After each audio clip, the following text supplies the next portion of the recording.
How are you, brother? Oh, I can't hear you. I can hear you now. I know. I'm still trying to figure out this technology, this Riverside to YouTube.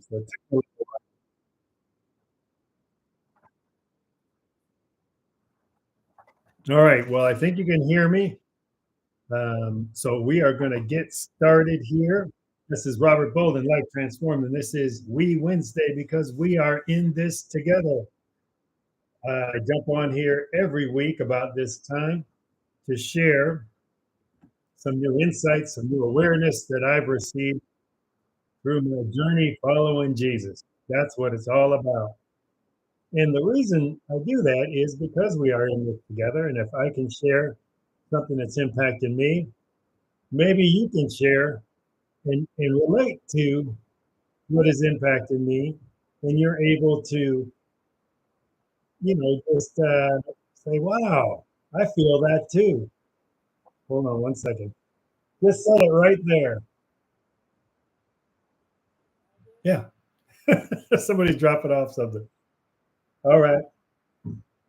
So anyway, that's what we do this for. Dan jumps on quite often, and he doesn't know what I'm going to talk about, and he's just going to respond to whatever the aha moment was for me. So let's get started right here, right now. Okay, here we go. Being single brings unique challenges and unique joys. If I look in the past and ask God to bring things to the surface and show me red flags early on. So I'm doing a study all about red flags.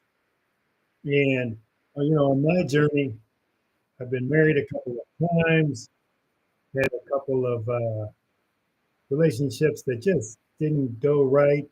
I take full responsibility for those things as well. But the revelation for me was I read that, well, Jesus was single. He was never married. Paul was single. He was never married. And I was reading that in the context of a book. And really, the message was that's okay. And for me, that was a big revelation because I grew up in this where what you did was, you grew up, you went to school, went to college, graduated, you got married, have a kid, and live happily ever after. That's what I thought.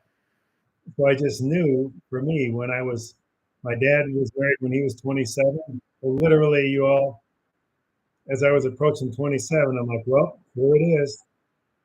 I need to get married when I'm 27.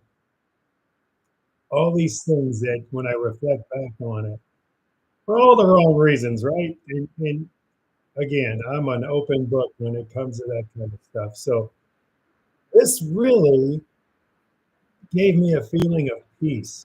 Paul talks about in the Bible, yep, if you're inclined to get married, that's great. But if you're not, there's trouble there. So just be careful. I'm paraphrasing, obviously. He says it much more eloquently. But so for me, that was the big revelation that it's okay to be single. So I'm on this journey now, no relationships at all. For at least, well, God told me like last January for a year, and then He extended it through the end of August. So now I don't know. I'm still, but the beauty has been that I've been able to go out and, to the best of my ability, be like Jesus out wherever God calls me on a particular day. And my friend Tim said it's because you've got that freedom. Because if you are married or in a relationship, you don't have the freedom that somebody's single. I mean, it's pretty logical. It makes sense. So you don't have the freedom that somebody else would have. So God will use that. So that was my big revelation. And for those of you who are like me, who are single too, and here's just red flags. I'm going to share 3 red flags that Devotion shared. So maybe it'll help somebody out there. Number 1, they cut off all their good friends and only want to be with you. That's a red flag. Two, you can't be yourself around them. Red flag. And three, they have a warped view of Jesus, which is, of course, the one that, to me, that's number one in every book, the whole equally yoked. So that was my aha, to be able to rest into it's okay to be single and not even be pursuing a relationship. So, Dan, what do you think after all of that?